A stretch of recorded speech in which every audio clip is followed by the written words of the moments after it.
स्वागत है दोस्तों।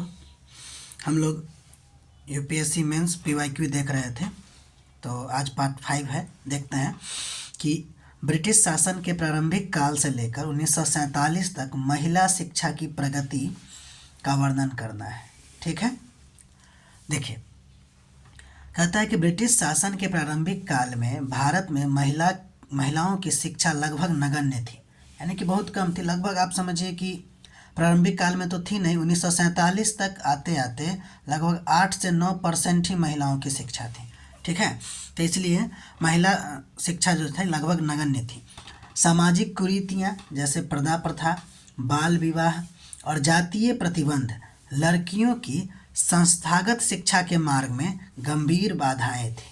ठीक है, 1918 के चार्टर एक्ट के बाद मिशनरियों ने कुछ बालिका विद्यालय खोले, जिससे विषय पर प्रारंभिक बहस शुरू हुई। ठीक है, तो बहुत सारी सामाजिक कुरीतियाँ थी जिसके वजह से लड़कियों की संस्थागत शिक्षा पर मतलब कि गंभीर बाधाएं थी। ठीक है, तो हुआ ये कि 1813 के चार्टर एक्ट के द्वारा मिशनरियों ने कुछ बालिका विद्यालय खोला गया बालिका विद्यालय, जिसके वजह से क्या हुआ कि अब कम से कम बहस शुरू हुई। ठीक है, 19वीं सदी के सामाजिक सुधार आंदोलनों ने महिला शिक्षा की नींव मजबूत की।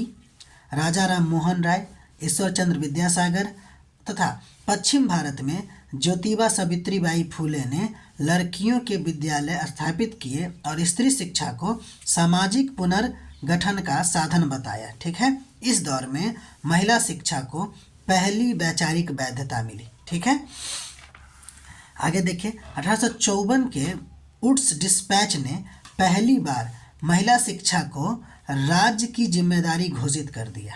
ठीक है, इसके बाद प्रांतीय सरकारों ने लड़कियों के स्कूल, प्रशिक्षण संस्थान और अनुदान इन रेड प्रणाली विकसित की। ठीक है, 1882 के हंटर आयोग ने विस्तार के लिए ठोस सिफारिशें की, जिससे बंगाल, बॉम्बे, मद्रास में महिला विद्यालयों की जाल फैलने लगी। ठीक है, अब आगे बढ़ते हैं।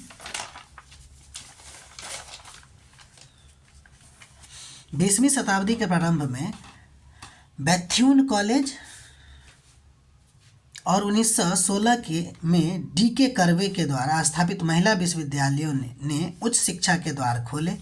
स्वदेशी आंदोलन, राष्ट्रवादी राजनीति में महिलाओं की बढ़ती भागीदारी ने शिक्षा के प्रति सामाजिक स्वीकार्यता बढ़ाई।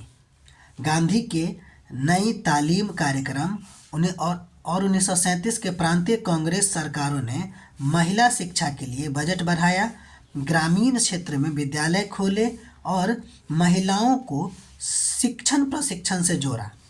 1944 के सार्जेंट प्लान ने बालिका शिक्षा के सार्वभौमिकरण पर बल दिया। 1947 तक यद्यपि महिला साक्षरता दर कम थी, परंतु संस्थागत ढांचा, सामाजिक चेतना और नीति आधार मजबूत हो चुके थे, जिसने स्वतंत्र भारत में महिला शिक्षा के विस्तार के लिए ठोस नींव तैयार की। अगर आप बिहार का बीपीएससी को देखिएगा तो वो जो है आपको प्रत्येक बार GS1 में आपको महिला शिक्षा से विकास को लेकर या फिर शिक्षा को लेकर एक क्वेश्चन पूछता है। ठीक है, तो वो आपको वहाँ भी मदद कर देगी। बाकी आप इसमें कुछ पॉइंट एक्स्ट्रा हम लोग को पीटी के लिए भी देखने को मिला होगा, और बाकी इसको लिखने का कोशिश कीजिएगा। ठीक है, मिलते हैं फिर अगले वीडियो में, तब तक के लिए अपना ख्याल रखिए।